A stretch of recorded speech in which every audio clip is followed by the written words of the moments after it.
ومن أحسن قولا ممن دعا إلى الله وعمل صالحا وقال إنني من المسلمين.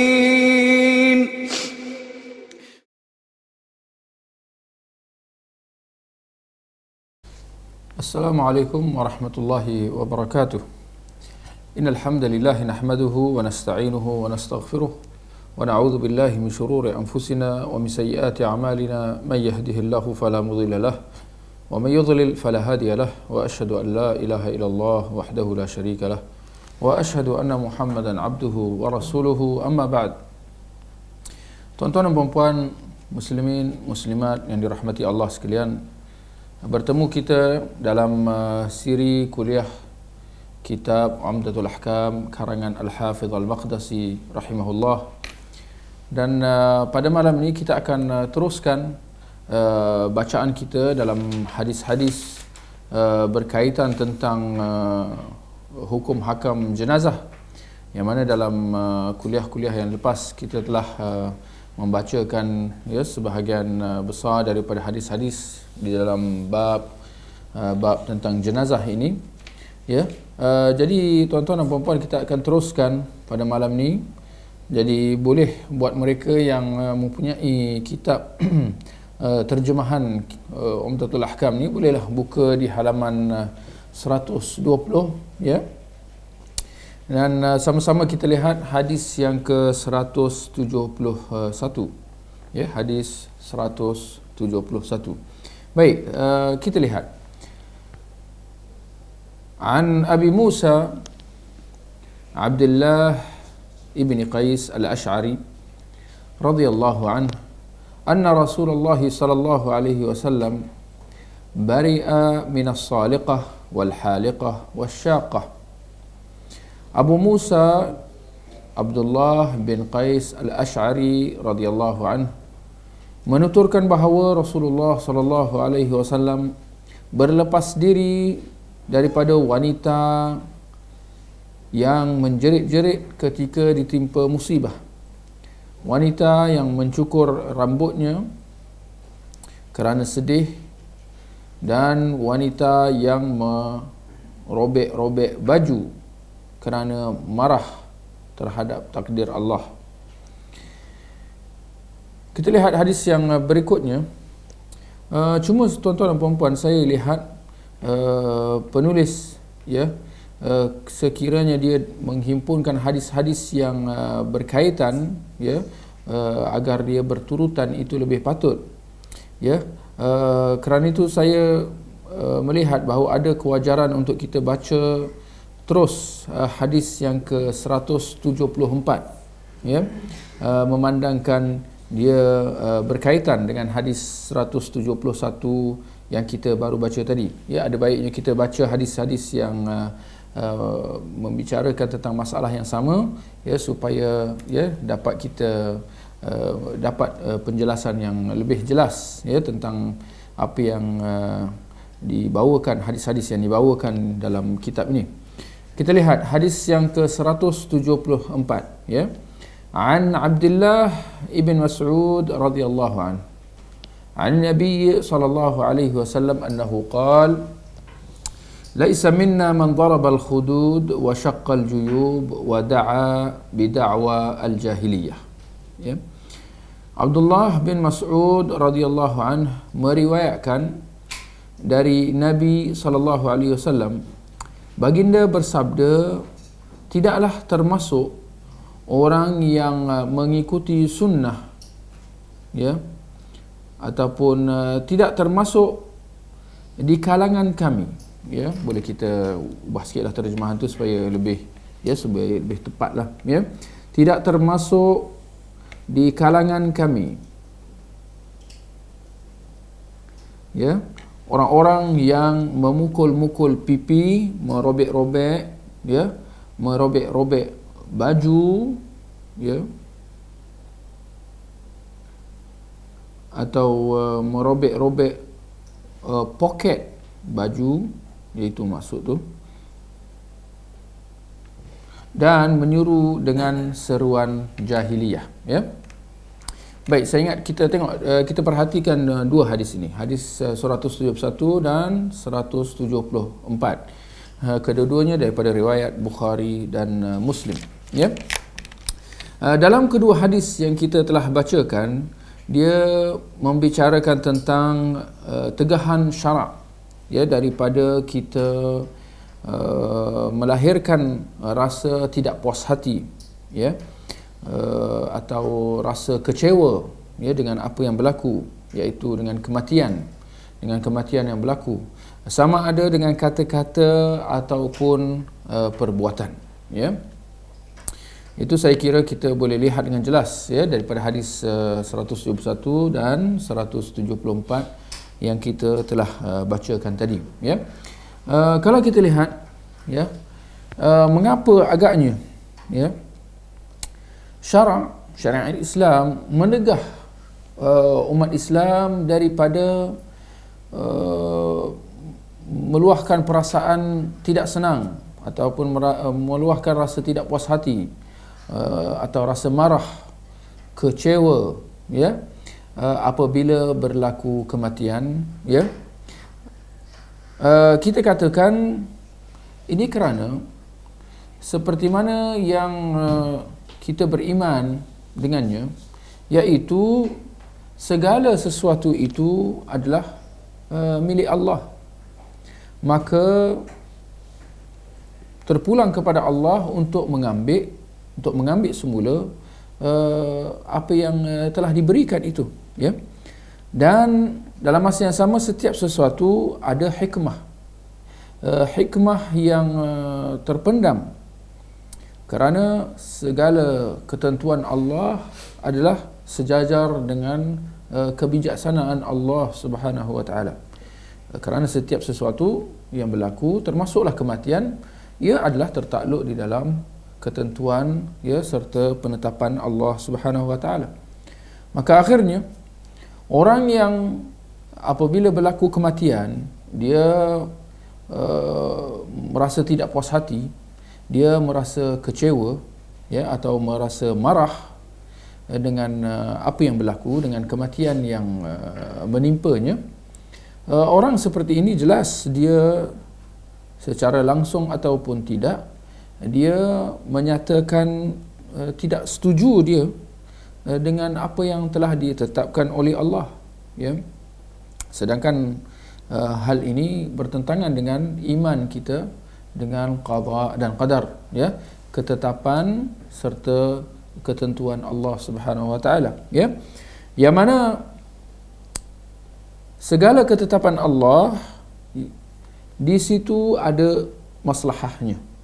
Segala ketetapan Allah termasuk kematian adalah ada maslahat kebaikan di sebaliknya, seperti mana ada hikmahnya, ya, yang mana, ya, maslahat dan hikmah ini berdiri di atas asas, ya, keadilan dan kebaikan buat manusia. Kerana Allah Subhanahu wa taala, ya, sama sekali tidak akan menzalimi hamba-Nya, ya.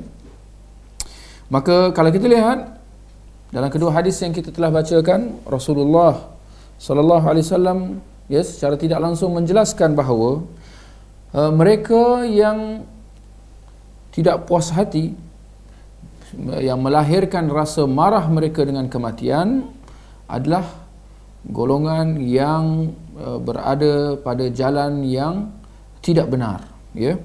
Bahkan mereka adalah golongan yang menyimpang daripada jalan yang lurus, ya, sehingga, ya, menyebabkan mereka tergolong di kalangan mereka yang dimurkai oleh Allah Subhanahu wa taala, ya.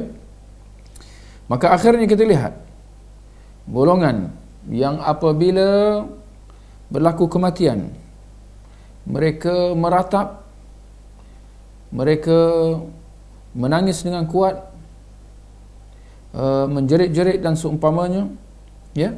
Mereka melakukan hal sedemikian, ya, yang mana itu menunjukkan, ya, di situ mereka melahirkan rasa kecewa serta seolah-olah mereka berputus harapan, berputus asa, ya. Mereka melakukan sedemikian kerana, ya, hakikatnya mereka telah bergantung harap dengan dunia. Ini kerana kebergantungan mereka dengan dunia. Maka apabila ada orang mati, ada orang yang mereka selama ini bergantung dengannya, pergi, ya, kembali ke rahmatullah, mereka merasa hilang arah, ya. Daripada mereka bersabar serta mengharapkan ganjaran pahala dengan kesabaran mereka itu, ya, ternyata mereka melakukan sebaliknya, ya. Gara-gara itu dia, mereka ni adalah golongan yang bergantung dengan dunia, ya. Mereka bergantung dengan manusia, maka apabila manusia itu mati, ya, mereka menjadi kecewa dan marah, ya. Maka kita lihat bagaimana Rasulullah sallallahu alaihi wasallam berlepas diri, ya, berlepas diri daripada golongan ini, golongan yang iman mereka lemah, kebergantungan mereka dengan Allah lemah, sehingga, ya, gara-gara mereka bergantung dengan dunia, mereka sehingga tidak mampu untuk berdepan dengan musibah kematian apabila ia datang. Sehingga itulah dia, apabila berlaku kematian, mereka menjadi, ya, marah dan kecewa, dan kekecewaan itu sama ada dilahirkan dengan kata-kata ataupun perbuatan. Kalau dengan kata-kata, itulah dia dikatakan meratap.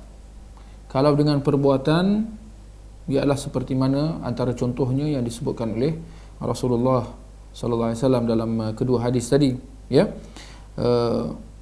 iaitu dia merobek-robekkan pakaiannya, ya, atau dia membotakkan kepalanya, ya, ataupun mencabut rambutnya, ya. Maka ini semua, ya, tanda kekecewaan, ya, yang mereka lahirkan. Tuan-tuan dan puan-puan, hal ini berbeza sama sekali dengan para wali Allah, ya, yang beriman dan bergantung dengan Allah Subhanahu wa taala semata-mata. Mereka adalah golongan yang apabila ditimpa musibah, termasuklah musibah kematian, ya, mereka berkata inna lillah wa inna ilaihi raji'un. Kami adalah milik Allah dan kepadanya lah kami akan kembali. Yang mana Allah menyebutkan tentang mereka ini di dalam surah Al-Baqarah ayat 157. Allah berfirman, ulaika alaihim salawatun min rabbihim wa rahmah wa ulaika humul muhtadun. Mereka dilimpahi dengan berbagai kurniaan kebaikan dari Tuhan mereka, dan mereka itulah orang yang mendapat petunjuk hidayah kejayaan. Siapakah mereka? Iaitu mereka yang apabila ditimpa musibah kematian, mereka bersabar, ya, dan mengharapkan ganjaran pahala daripada kesabaran mereka itu, ya. Tuan-tuan dan puan, daripada dua hadis yang kita telah bacakan tadi, ya, hadis 171 dan 174, dapat kita mengambil beberapa faedah, yang antaranya yang kita dapat sebutkan di sini. Yang pertamanya adalah larangan melahirkan rasa kecewa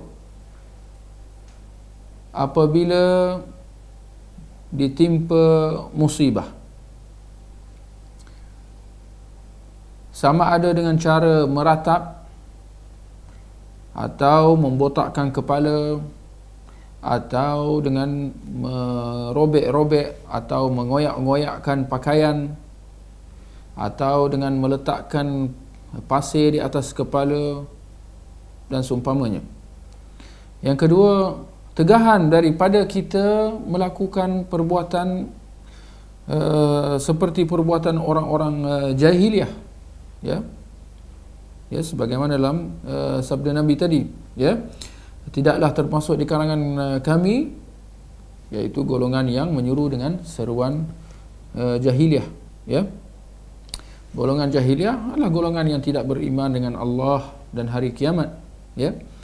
Maka, ya, perbuatan-perbuatan seperti, ya, meratap dan seumpamanya itu adalah termasuk di antara perbuatan orang-orang jahiliyah, ya. Ketiganya, perbuatan meratap atas kematian dan seumpamanya, ya, meratap dan seumpamanya apabila berlaku kematian, perbuatan ini termasuk dalam dosa besar. Ia adalah dosa besar kerana Nabi SAW, ya, berlepas diri daripada mereka, ya, seperti mana dalam kedua hadis yang kita telah bacakan, ya, tidak termasuk di kalangan kami, ya, maknanya Nabi, ya, berlepas diri daripada mereka, ya. Maka itu menunjukkan bahawa perbuatan itu adalah dosa besar, ya. Baik, di sini ada persoalan, ya, tuan-tuan dan puan-puan.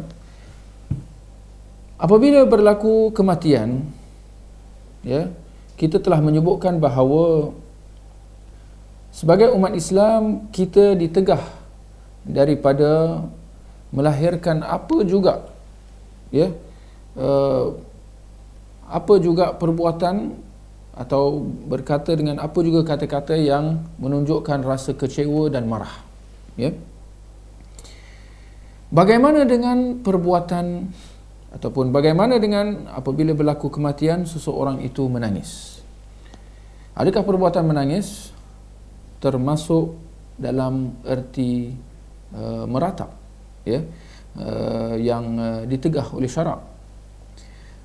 Pertamanya kita harus jelas, ya, bahawa apa yang dimaksudkan dengan meratap, ya, seperti mana dalam sebuah hadis, ya, daripada riwayat Bukhari dan Muslim, Nabi SAW bersabda, "Al-mayyit yu'adzabu fi qabrih bima niha alaih." Si mati akan diseksa dalam kuburnya apabila dia diratapi, ya. Jadi antara keburukan meratap, ya, adalah di antara sebab si mati di dalam kubur diseksa, ya, gara-gara orang-orang meratapi kematiannya, ya. Baik, apa yang dimaksudkan dengan meratap, atau dalam bahasa Arabnya atau dalam perkataan hadisnya an-niyahah, ya. Meratap membawa erti menangis dengan kuat dan menjerit sambil mengeluarkan kata-kata mengeluh, ya. Itu meratap, menangis dengan kuat, ya, dan menjerit sambil mengeluarkan kata-kata mengeluh. Maka dapat kita buat kesimpulan bahawa apabila berlaku kematian, ya, seseorang yang menangisi kematian saudaranya atau sesiapa, tangisan itu dapat kita bahagikan kepada dua jenis, ya. Jenis yang pertama adalah tangisan semula jadi, ya, seorang itu menangis dengan semula jadi, ya, gara-gara tidak dapat menahan rasa sedih, ya, pilu, ya, rasa sedih dan pilu, maka dia menangis tanpa disengajakan. Jadi menangis dengan sendiri, ya. Maka kalau kita lihat bentuk tangisan ini, ia adalah tangisan fitrah, ya, sesuatu yang di luar kawalan kita. Tak nak benda itu berlaku, ya, seperti mana yang kita sedia maklum, kematian adalah di antara musibah yang paling besar yang menyebabkan seseorang itu sedih. Itu adalah semula jadi. Seperti mana kalau kita lihat seekor harimau yang datang nak menekam kita, kita menjadi takut. Itu pun perasaan takut itu datang secara semula jadi. Ya, maka begitulah dengan kesedihan apabila berlaku kematian. Maka tangisan yang datang itu adalah tangisan semula jadi, maka dalam hal ini ya syarak membolehkan hal ini, ya, bahkan menangis dengan cara seperti ini ia tidak mengapa, ya, ia tidak ditegah atau dilarang, ya. Hal ini seperti mana yang dapat kita lihat dalam sebuah peristiwa, ya, dalam riwayat Bukhari dan Muslim, dalam peristiwa kematian anak Rasulullah sallallahu alaihi wasallam yang bernama Ibrahim bin Muhammad, ya, sallallahu alaihi wasallam. Anas bin Malik menceritakan bahawa Rasulullah sallallahu alaihi wasallam mendatangi anaknya Ibrahim yang pada ketika itu sedang nazak, ya.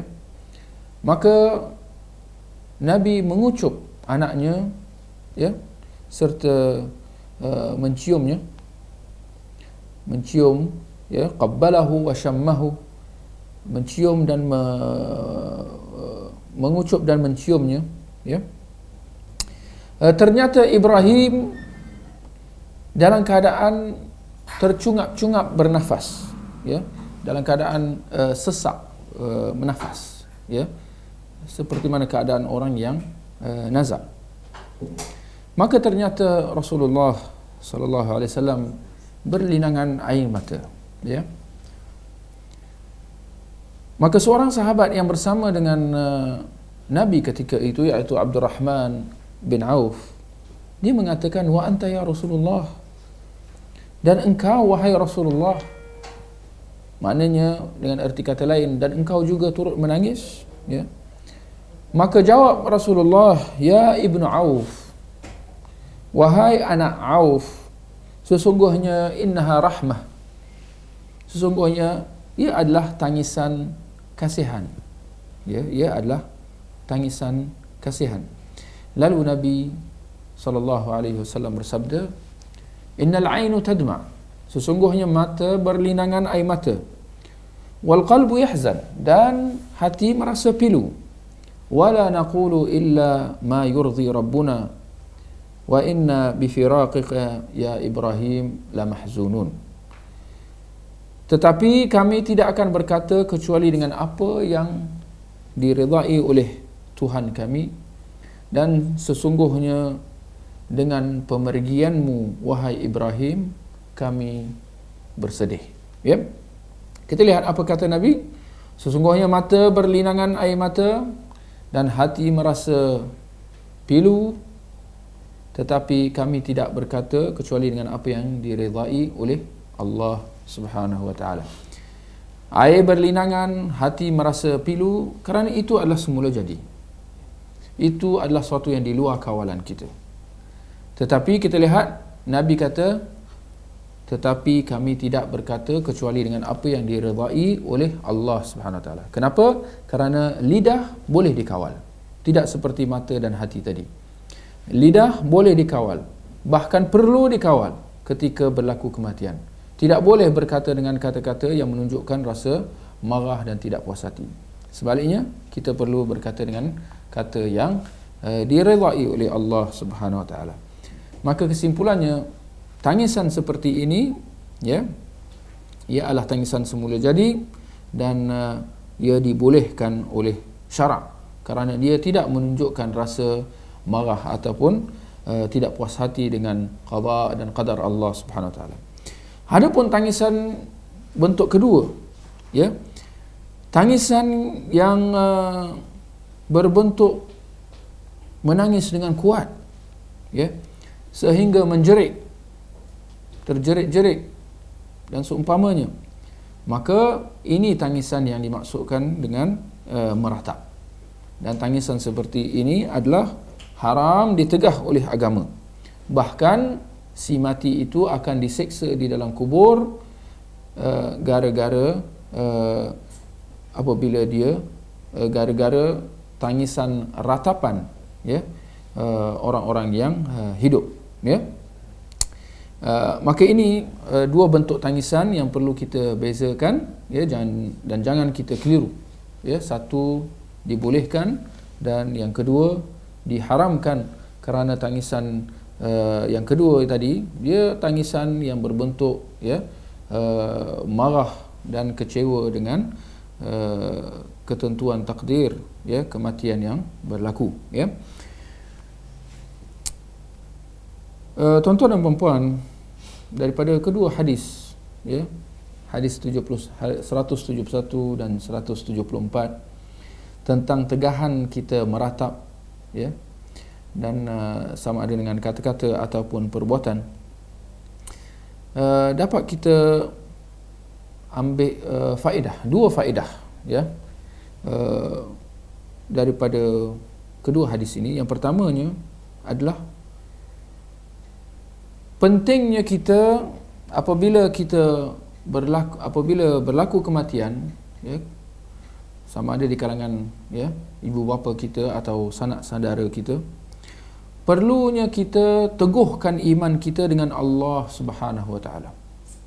Kerana dalam keadaan musibah, ketika itu kita sangat-sangat perlu berpaling dan kembali kepada Allah Subhanahu wa taala dengan bersabar atas ujian yang menimpa, di samping mengharapkan pahala daripada kesabaran kita itu.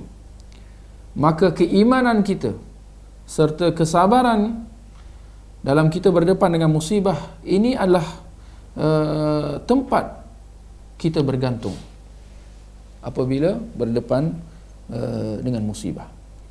Dengan iman dan kesabaran kita ini, apabila berlaku kematian, di situ kita akan memperoleh ketenangan, kita akan memperoleh keselamatan,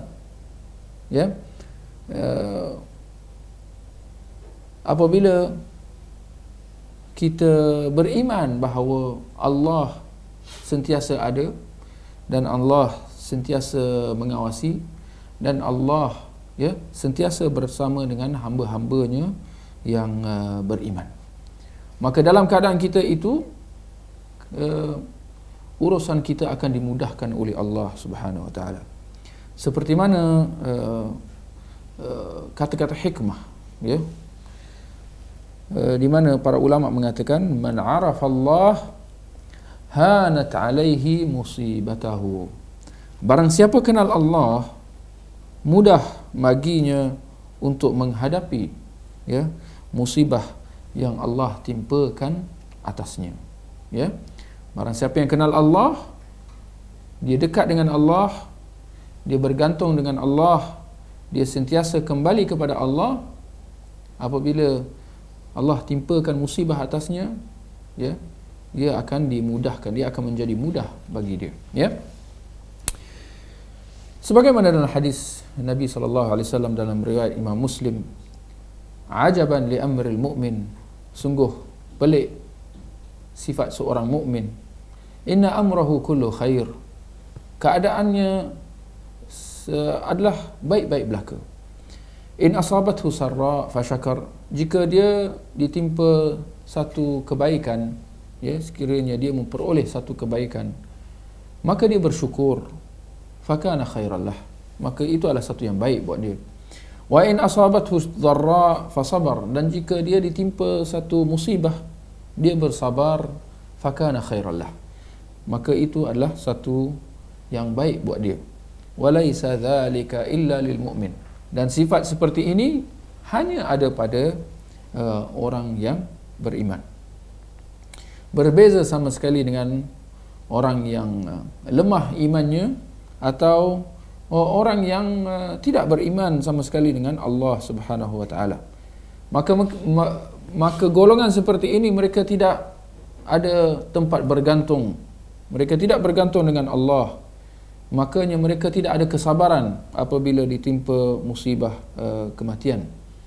Inilah realiti yang kita lihat di keliling kita apabila ramai orang membunuh diri apabila mereka ditimpa musibah yang berbagai. Ini semua gara-gara tidak ada iman dalam jiwa mereka. Maka mereka tidak dapat menahan gara-gara tidak ada tempat bergantung, ya, kerana mereka tidak bergantung dengan Allah Subhanahu Wa Taala. Sebaliknya mereka bergantung dengan dunia, mereka bergantung dengan diri mereka misalnya, ya, atau orang-orang di keliling. Tetapi apabila tempat bergantung itu sudah tidak ada, ya, apabila mereka sudah merasa lemah, ya, sudah rasa tertewas, maka itu menyebabkan mereka, ya, membunuh diri. Ternyata bahawa perbuatan mereka membunuh diri sama sekali tidak menyelesaikan musibah yang menimpa mereka. Sebaliknya, ternyata perbuatan mereka itu mempercepatkan mereka untuk terus digandakan dengan seksaan azab, ya, khususnya di dalam alam barzakh, ya. Baik, juga antara faedah, ya, faedah yang kedua yang nak disebutkan, ya, dalam kita memahami kedua hadis yang kita telah bacakan tadi adalah tentang prinsip Ahlus Sunnah wal Jamaah, bahawanya seorang Muslim tidak dikeluarkan daripada lingkungan Islam dengan hanya dia membuat satu maksiat, walaupun maksiat itu besar, ya. Seperti mana yang dapat kita lihat dalam kedua hadis tadi, di mana Nabi kata, ya, atau hadis yang pertama tadi, Abu Musa mengatakan Rasulullah berlepas diri, dan dalam hadis yang kedua tadi, ya, tidak termasuk di kalangan kami, ya. Di situ Rasulullah berlepas diri, zahirnya seolah-olah yang dimaksudkan adalah mereka ini tidak termasuk di kalangan orang Islam, ya. Tetapi bukan itu yang dimaksudkan. Ini adalah mazhab Ahli Sunnah wal Jamaah, bahawa orang-orang yang melakukan maksiat, orang-orang yang melakukan dosa besar, seperti mana keadaan meratap, ya, merobek-robekkan baju apabila berlaku kematian, ialah dosa besar, tetapi perbuatan itu tidak sampai menyebabkan mereka, ya, jatuh kafir, ya. Seperti mana dalam banyak hadis-hadis yang lain yang zahirnya seolah-olah bererti bahawa orang itu terkeluar daripada Islam, seperti mana dalam hadis Bukhari dan Muslim, la yu'minu ahadukum hatta yuhibba li akhihi ma yuhibbu li nafsihi, tidak beriman seorang kamu sehingga dia cinta kepada saudaranya seperti mana dia mencintai dirinya sendiri. Nabi kata tidak beriman seorang kamu sehingga dia cinta sesama saudara se-Islam dia. Maka adakah ini bererti bahawa kalau kita memusuhi atau kita bergaduh, kita benci saudara kita, akan menyebabkan kita jatuh kafir, ya? Tidak ada mana-mana ulama yang mengatakan sebegitu, ya. Kerana itu prinsip yang kita telah sebutkan tadi, bahawa Ahlus Sunnah wal Jamaah, ya, mereka tidak mengeluarkan seseorang itu daripada lingkungan Islam semata-mata kerana perbuatan maksiat, walaupun dosa besar, selagi mana, ya, perbuatan itu bukan perbuatan syirik dan kufur, ya. Baik, muslimin muslimat yang dirahmati Allah, di sini kita nak sebutkan tentang apa yang perlu apa yang dianjurkan untuk kita ucapkan apabila berlaku kematian. Ada tiga petunjuk dalam sunnah Nabi SAW, ya, ucapan-ucapan yang disebutkan sendiri oleh Rasulullah apabila berlaku kematian, ya. Yang pertamanya dalam kisah kematian anak Rasulullah Ibrahim tadi, iaitu Nabi mengatakan innal ainu tadma' wal qalbu yahzan wala naqulu illa ma yurdi rabbuna. Ini ucapan yang pertama yang kita boleh sebutkan. Yang kedua, dalam peristiwa yang lain juga dalam riwayat Bukhari dan Muslim, ya, dalam peristiwa cucu Nabi SAW meninggal, ya, iaitu Umaymah binti Zainab. Di situ Rasulullah SAW mengucapkan inna lillahi ma akhadh wa lahu ma a'ta wa kullun indahu ila ajalin musamma. Itu ucapan yang kedua yang kita boleh sebutkan. Bagi Allah apa yang dia ambil, dan baginya apa yang dia beri, dan setiap sesuatu itu telah ditetapkan ajalnya.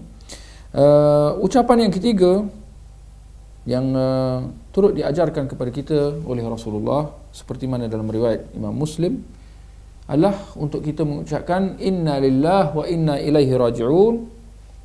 Allahumma ajirni fi musibati wa akhlif li khairan minha. Kita adalah milik Allah dan kepadanya kita akan kembali.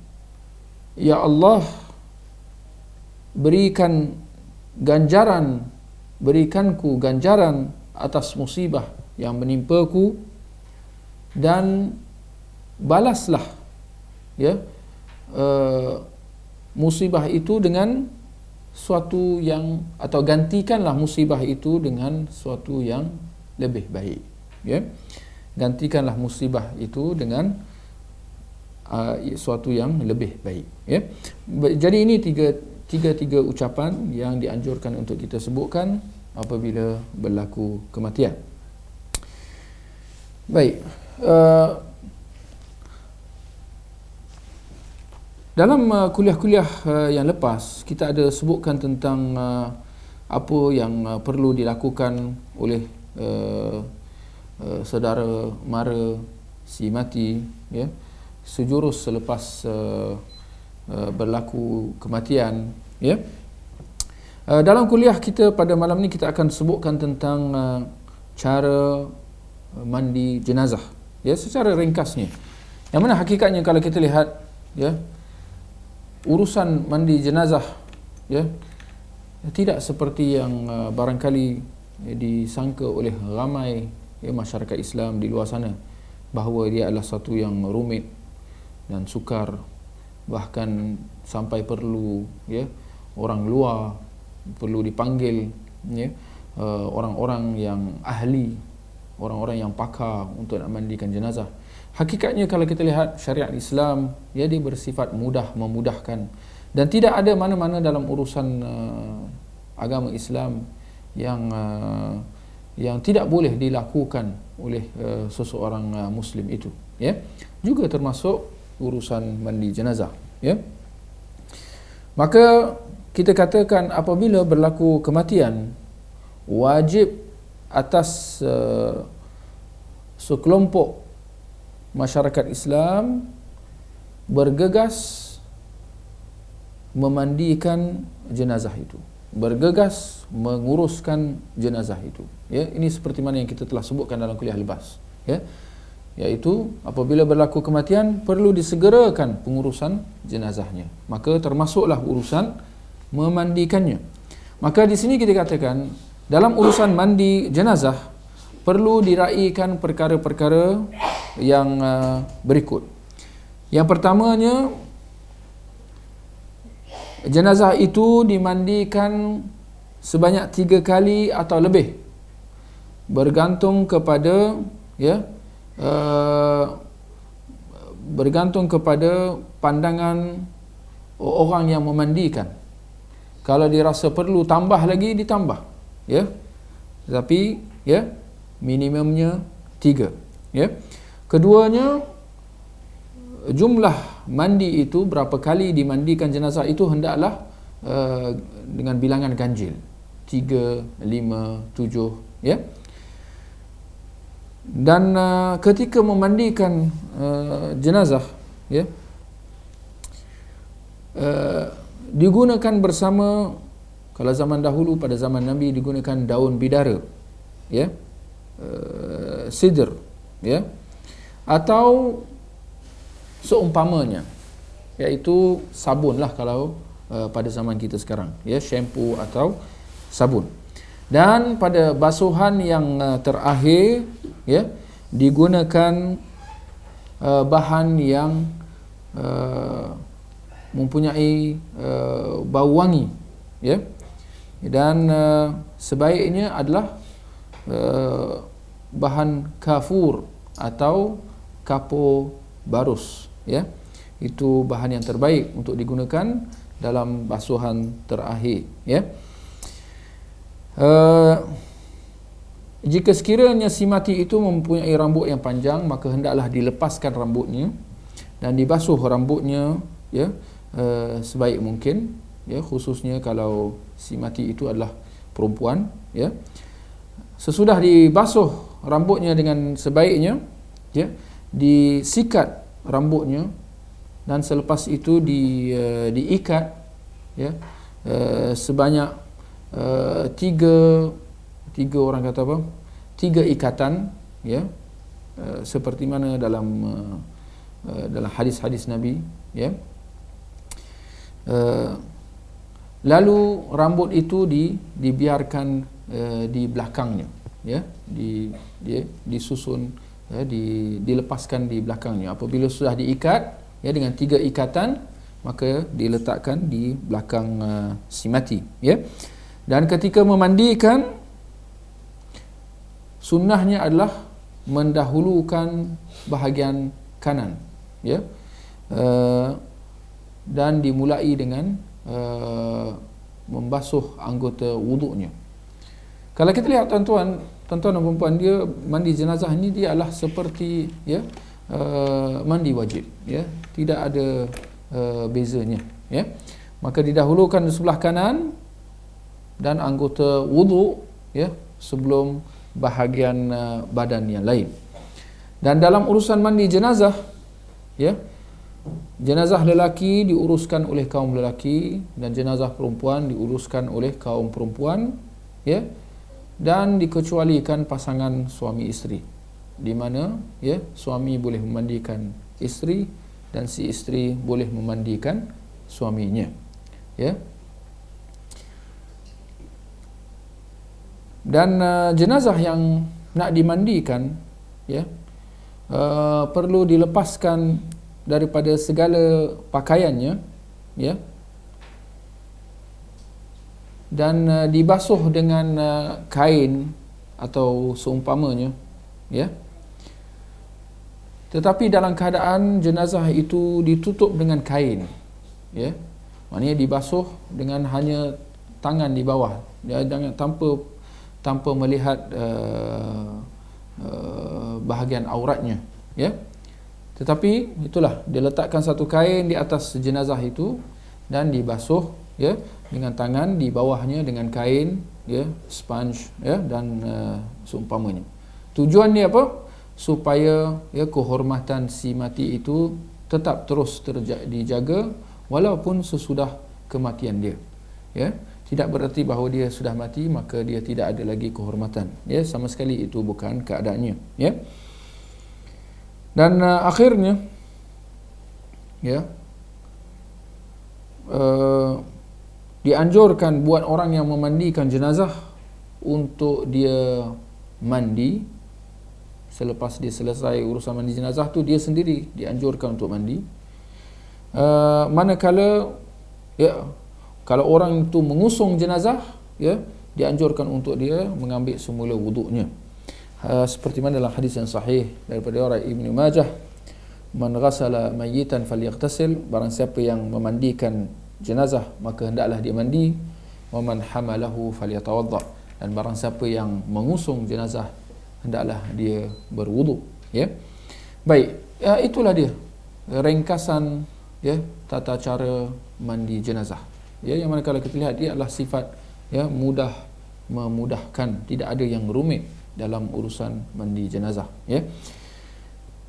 Sesudah kita mandikan jenazah, datang pula urusan mengkafankan si mati itu, ya. Jadi mengkafankan jenazah adalah satu yang wajib, ya, seperti mana dalam hadis yang kita telah baca dalam sebelum ni, ya, hadis 167, ya, di mana Nabi mengatakan wa kaffinu, dan kafankan dia, ya. Maka itu adalah kata perintah yang membawa erti wajib, ya.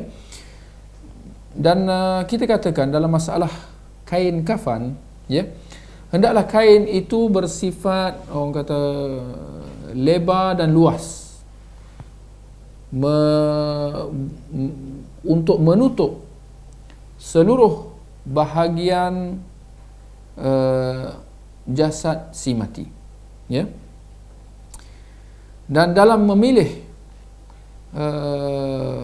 kain kafan, ya, dianjurkan supaya kain kafan itu berwarna putih sebanyak 3 helai, ya, dan dalam masa yang sama diwangikan, ya, diwangikan kain kafan itu, ya,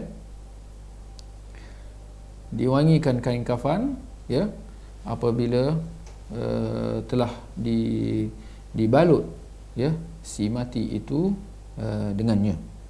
Dan harus kita ingat, dalam kita nak memilih kain kafan ini, ya, tidak wajar untuk kita memilih, ya, kain yang bersifat mahal, ya, atau mengikat ataupun menutup jenazah itu dengan lebih daripada 3 helai, ya.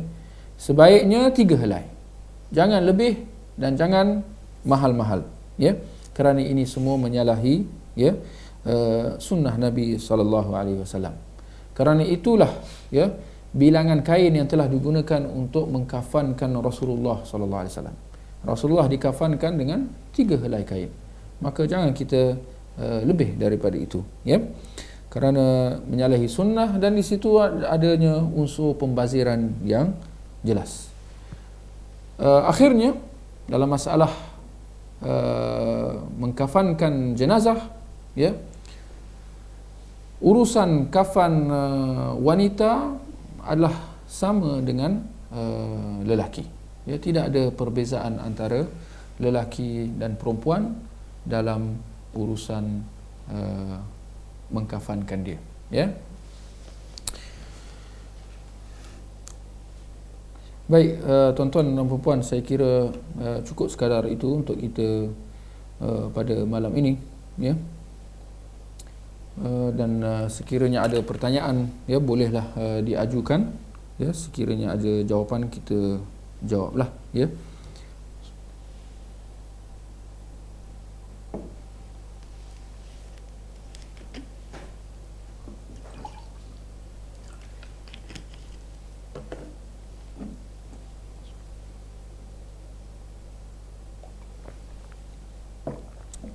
Baik, di sini ada pertanyaan.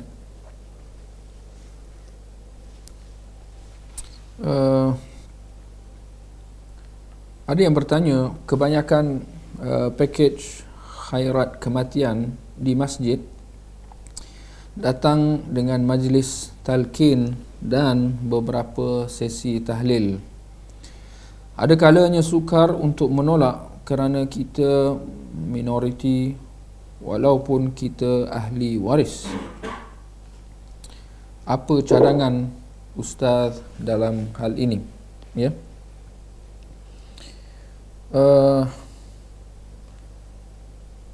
Barangkali yang dimaksudkan dengan khairat kematian ini adalah tabung, ya, tabung yang dicarum, ya, oleh penduduk sebuah kawasan bagi memudahkan urusan jenazah apabila berlaku sesebuah kematian, ya. Tapi itulah, kalau kita lihat, ya, itulah realiti di sekeliling kita, bahawa tidak kurang, ya, masjid-masjid yang apabila menguruskan sesebuah jenazah akan adanya urusan-urusan ataupun upacara-upacara yang menyalahi sunnah Nabi SAW, ya. Maka di sini sangat kita tekankan betapa perlunya kita memahami cara untuk nak menguruskan jenazah, ya. Yang mana baru sebentar tadi kita telah jelaskan tentang cara nak mandikan jenazah dan juga cara nak mengkafankan jenazah. Yang mana, tuan-tuan dan puan-puan, kalau kita lihat, hakikatnya ia adalah bersifat memudahkan. Syariat Islam sama sekali tidak bersifat merumitkan, menyusahkan sesebuah urusan agama itu. Tinggal lagi hanya manusia yang merumitkannya, ya, atas sebab-sebab yang tertentu, ya. yang berbeza antara satu sama lain, ya, gara-gara kejahilan, gara-gara tidak kenal sunnah Nabi SAW. Maka inilah dia implikasi buruk yang berlaku apabila kita tidak berilmu dan apabila kita tidak tahu sunnah Nabi SAW. Maka di sini menuntut kita supaya kita mendalami ilmu agama, yang mana saya mengira bahawa wajib di atas setiap seorang Muslim, ya, untuk tahu cara untuk nak menguruskan jenazah. Kerana ini adalah hakikat yang kita perlu sedar bahawa kita yang hidup satu hari nanti akan mati. Maka begitulah kaum keluarga di keliling kita, mak bapak kita misalnya, adik-beradik kita, atau isteri kita, anak-anak kita, saudara mara yang lain. Mereka ini semua pada satu hari akan pergi. Maka persoalan yang perlu kita faham ialah apabila berlaku kematian di kalangan orang-orang yang dekat dengan kita, siapakah yang akan mengurusnya?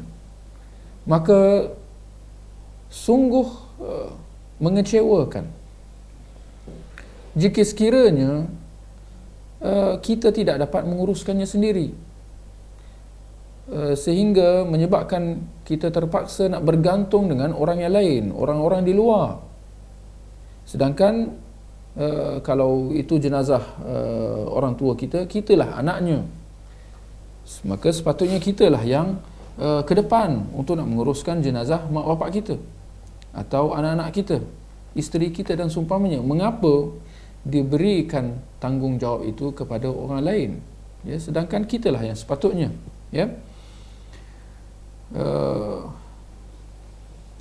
Maka tentang masalah khairat kematian, saya mengira bahawa sekiranya kita sudah faham tentang cara nak menguruskan jenazah itu sendiri, ya, maka tidak timbul isu tentang kita nak mencarum untuk khairat kematian. Kalau kita nak mencarum untuk urusan jenazah orang lain, ya, untuk orang lain, dan kita sekadar meniatkan sedekah, ya, maka itu tidak ada masalah. Tetapi kalau sekiranya kita mencarum, ya, dengan niat untuk satu hari nanti caruman itu akan digunakan untuk jenazah kita atau jenazah orang-orang yang dekat dengan kita, maka di situ kita akan berdepan dengan banyak masalah, ya. Antaranya itulah dia tentang masalah isu tahlil, ya, isu talqin dan berbagai-bagai lagi hal-hal yang kalau kita lihat, ya, bercanggah dengan sunnah Nabi SAW. Berbeza kalau kita yang menguruskannya sendiri, kita sebagai anak, kita sebagai suami, kita sebagai bapa, kita menguruskan sendiri, maka di situ kita akan dapat memastikan urusan jenazah itu bermula dengan mandi, kafan, salat, sehinggalah mengebumikan jenazah saudara kita itu, ya, orang yang tersayang, orang yang kita sayang itu, ya, kita akan dapat memastikan bahawa ia menepati kehendak syariat Islam, menepati, ya, sunnah Nabi SAW, ya. Saya mengira bahawa sekiranya kita sudah pasti bahawa khairat kematian yang kita sumbang, ya, dia menjurus kepada urusan-urusan yang menyalahi syarak, maka di situ, ya, kita harus tegas mengatakan bahawa kita tidak boleh bersekongkol dalam hal-hal yang bercanggah dengan syarak, ya. Kita hanya dituntut untuk bekerjasama, bantu-membantu dalam hal-hal ketaatan, ya, dan hal-hal ketakwaan. Adapun hal-hal yang menjurus kepada kemaksiatan ataupun yang tidak diredai oleh Allah Subhanahu Wa Taala, maka urusan-urusan seperti itu kita kena berlepas diri daripadanya, ya. Baik, di sini ada pertanyaan yang lain. Bagaimana hendak memandikan jenazah jika tiada air, ataupun jika jenazah rentung terbakar, dan memudaratkan jenazah jika terkena air, ya. Kita lihat syarak dia sentiasa bersifat mudah memudahkan, ya. yassiru wala tu'assiru, mudahkan dan jangan susah-susahkan. Innad din yusr, sesungguhnya agama itu mudah. Wala yushaddu fid dini ahadun illa ghalabah, dan tidak ada yang nak menyusah-nyusahkan urusan agama itu melainkan dia akan gagal dan tewas. Maka dalam masalah nak mandikan jenazah, jika tiada air, ya, barangkali tentang masalah nak mandikan jenazah jika tiada air, di sini saya kena tangguhkan jawapannya, perlu merujuk fatwa para ulama. Ada pun persoalan jika jenazah rentung terbakar dan memudaratkan jenazah jika terkena air, maka di sini terangkat, ya, kewajipan mandi, menggunakan air untuk nak mandikan jenazah itu, ya, kerana jelas, ya, penggunaan air akan memudaratkan, ya, maka tidak boleh digunakan air untuk nak memandikan jenazah. Terangkat kewajipan mandi jenazah itu, ya.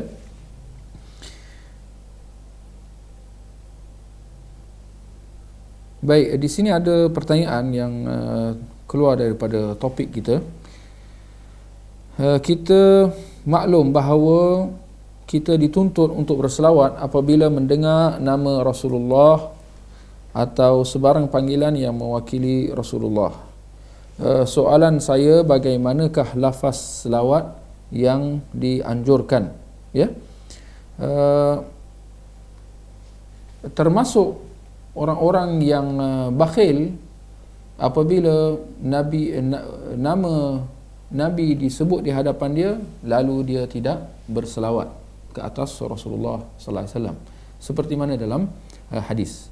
Maka hadis itu menunjukkan, menganjurkan kepada kita atau menuntut kepada kita untuk kita berselawat ke atas Nabi sallallahu alaihi wasallam apabila namanya disebutkan. Bagaimanakah lafaz selawat yang diajarkan?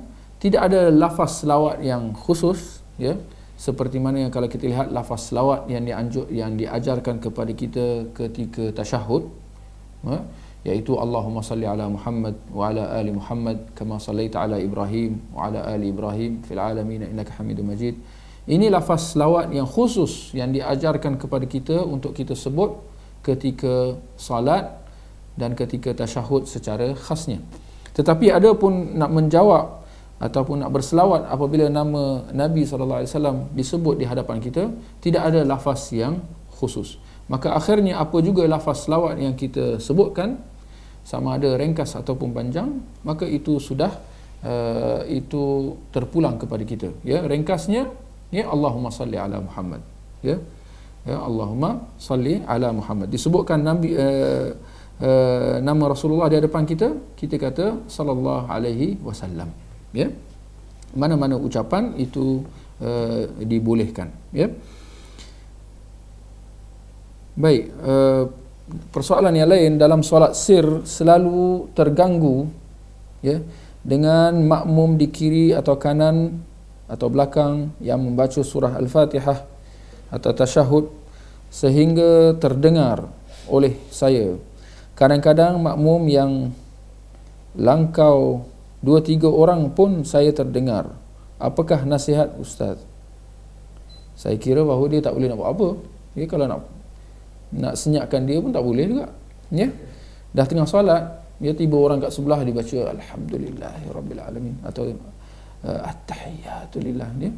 Ya, kadang-kadang sebelum tu lagi masa nak takbiratul ihram je, Allahu akbar, dia angkat tangan dia, ya. Tidak dinafikan bahawa ini semua mengganggu orang-orang sebelah, ya. Tetapi persoalan dia apa yang kita nak boleh buat? Kita tinggal lagi kita bersabar je lah, ya. Kalau kita mampu, kita nasihat dia selepas selesai solat, ya. Kita nasihat dia bahawa, ya, dia tidak perlu sampai, ya, berbuat seperti itu, ya, kerana itu mengganggu orang-orang di keliling, ya. Jadi apa yang saya cadangkan ialah dia kena sabar, ya. Sabar berdepan dengan orang-orang yang jahil, ya, tentang masalah agama, ya.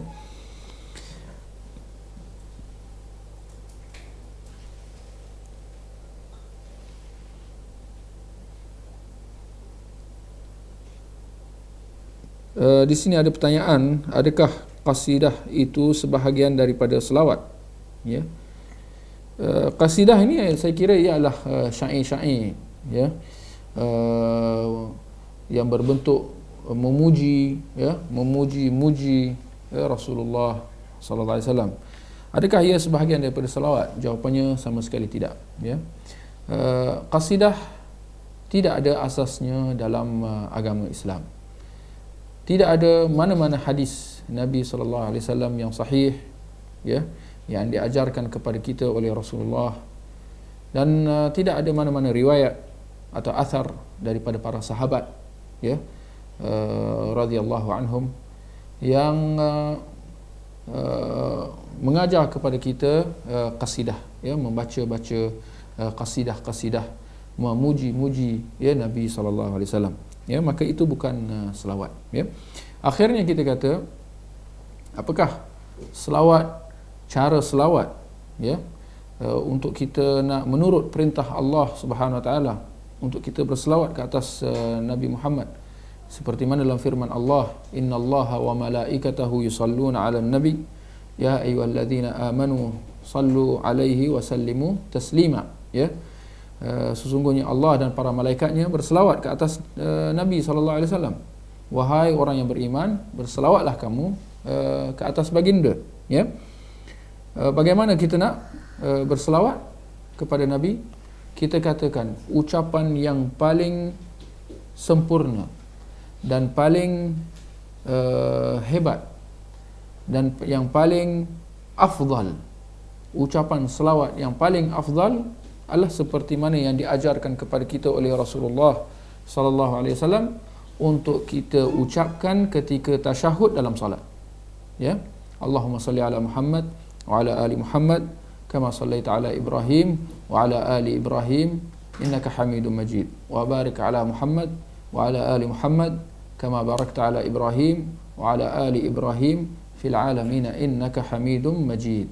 Ini lafaz selawat yang terbaik dan yang paling sempurna dan lengkap dan yang paling afdal, ya.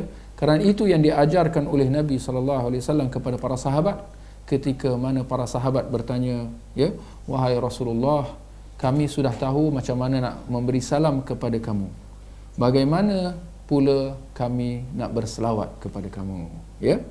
Maka Nabi mengajarkan itu, ya. Maka kita lihat bagaimana, ya, cara selawat yang diajarkan oleh Rasulullah dan cara yang diada-adakan oleh sebilangan pihak, yang mana kesemua itu tidak ada asasnya sama sekali dalam sunnah Nabi sallallahu alaihi wasallam.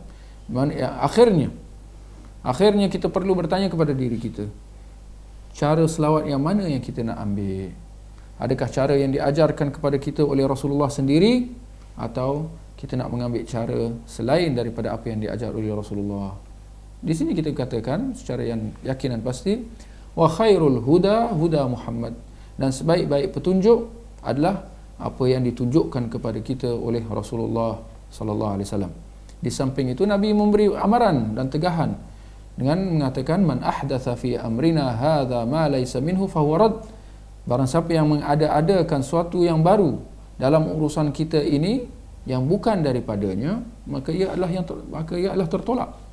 Di situ peringatan keras daripada Nabi untuk kita, daripada kita nak mengada-adakan benda yang baru di dalam agama. Maka di sini tuntutan untuk kita terus istiqamah di atas sunnah Nabi sallallahu alaihi wasallam tanpa kita mengada-adakan tambahan-tambahan, ya, mengubah-ubah, ya, membuat inovasi, ya, di dalam agama, kerana ini adalah satu yang dicela, ya. Di sini ada pertanyaan, boleh Ustaz terangkan sedikit tentang anak susuan? Apakah syarat dan bagaimana yang dikatakan anak itu menjadi anak susuan kita? Berapa kali susuan dan lain-lain, ya. Anak susuan adalah anak orang lain yang disusukan oleh seseorang ibu, ya, dengan kerana sebab-sebab yang tertentu. Sekiranya seseorang ibu itu menyusukan anak orang lain, ya, dengan syarat sebanyak 5 kali kenyang, ya, bukan 5 kali mengisap, ya, tidak, sebaliknya si bayi itu menyusu sehingga kenyang, ya, walaupun barangkali dia banyak isap dan isap lepas, tetapi kalau dia kena sekali kenyang, itu baru dikira satu susuan, ya. Maka dia kena sampai 5 kali kenyang, barulah si anak itu dikira sebagai anak susuan. Yang mana anak susuan dia mengambil hukum, ya, dari segi mahram, ya, seperti anak kandung, ya. Maka akhirnya ibu susuan itu, ya, seperti ibunya daripada sudut mahramnya, ya. Maka tidak timbul khalwat, ya. Dia boleh bersama, berdua-dua dengannya, kerana dia adalah seperti anaknya. Maka seperti mana dia adalah anak susuannya, maka anak-anak si ibu susuan adalah adik-beradik susuan kepada bayi susuan tadi tu, ya. Adik-beradik dia juga ada adik-beradik susuan atau bapa susuan. Dia adalah seperti bapanya daripada sudut mahram, ya. Cuma dia adalah bapa susuan, ya. Yahrumu minar radha'ah kama yahrumu minan nasab, ya. Susuan itu mengharamkan seperti mana nasab mengharamkan, itu daripada sudut mahram. Cuma tinggal lagi beza antara anak susuan dengan anak sebenar, ya. Hukum satu-satunya, boleh kita kata satu-satunya hukum yang berbeza adalah anak susuan tidak mewarisi daripada ibu atau ayah susuan dia, ya, dia tidak mewarisi. Itu satu-satunya perbezaan yang boleh kita sebutkan di sini, ya.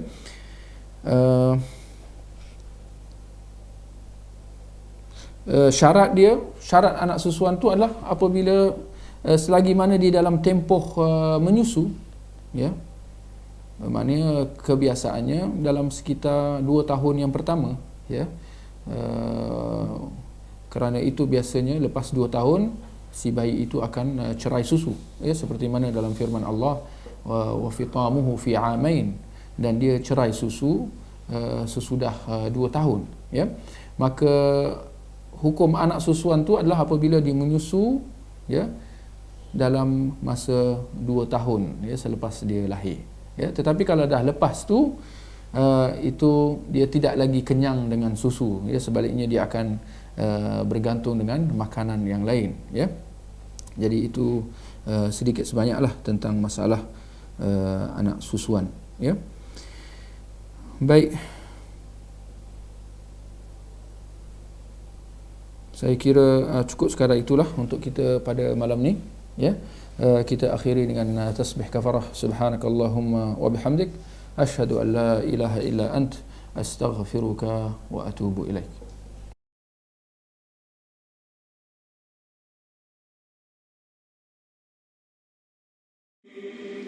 ومن أحسن قولا ممن دعا إلى الله